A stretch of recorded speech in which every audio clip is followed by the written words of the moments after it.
Okay guys, so at this point you are starting your slides and your research paper. Okay, remember everything is due Monday at the latest. You must turn it in on Monday.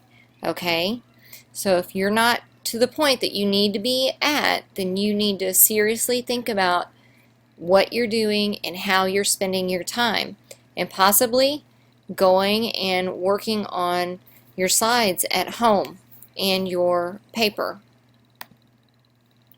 So like I showed you, this is an example of one of the slides.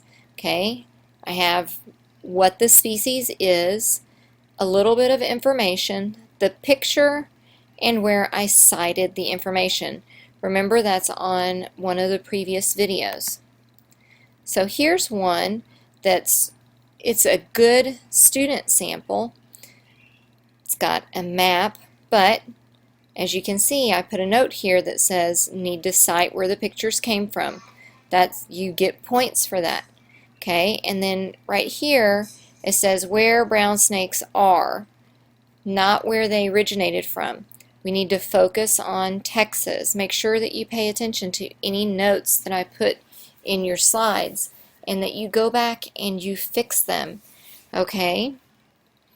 So I wanted to show you something that I was looking for also is I looked up the mapping on Texas invasives, and this is all the different giant reed reports, and I have the link up here in the corner of where I got the picture from.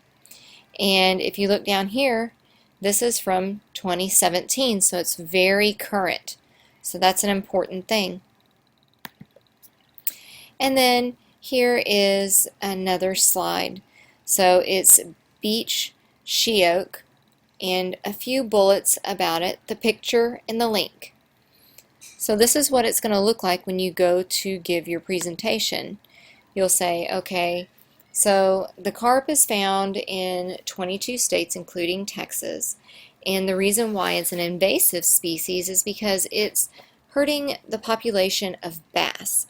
They are eating the eggs of the bass, they're destroying bass nesting sites, they eat all the food that the bass eat, things like that. I would just go on and on and talk about that.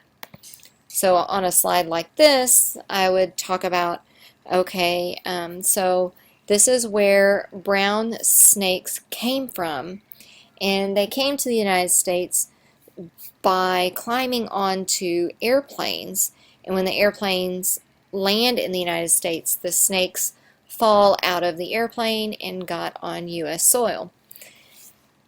And the China berry tree is prevalent if you look in the Gulf Coast region primarily and the lower East Coast.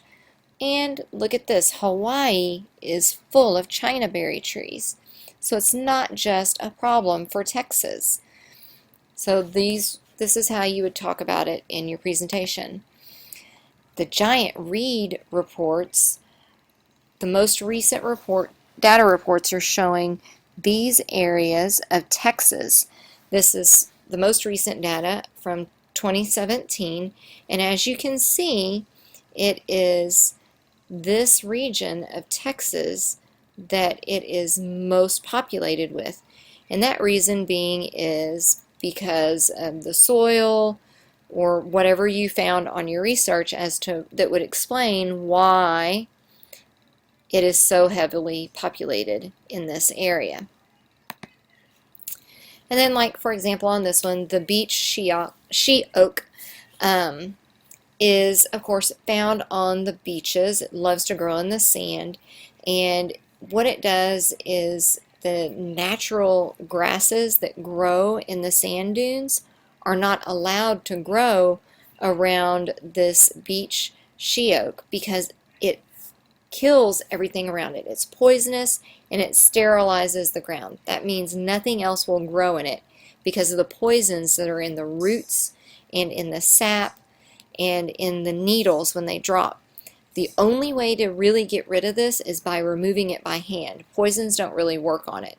So you have to pull it up or cut it down and then keep cutting it down until it quits growing. They have burned it before, and it worked fairly well, but it didn't work as well as it should have. And the biggest infestations, the most population of this invasive species is actually in Florida and Hawaii. Texas only has a few places that it is in. So that is what I'm looking for in your slideshows. Okay, so now to your research paper. In Google Classroom, you're going to see a spot where I put the research paper. It's this exact form, so you can pull it up and look at it.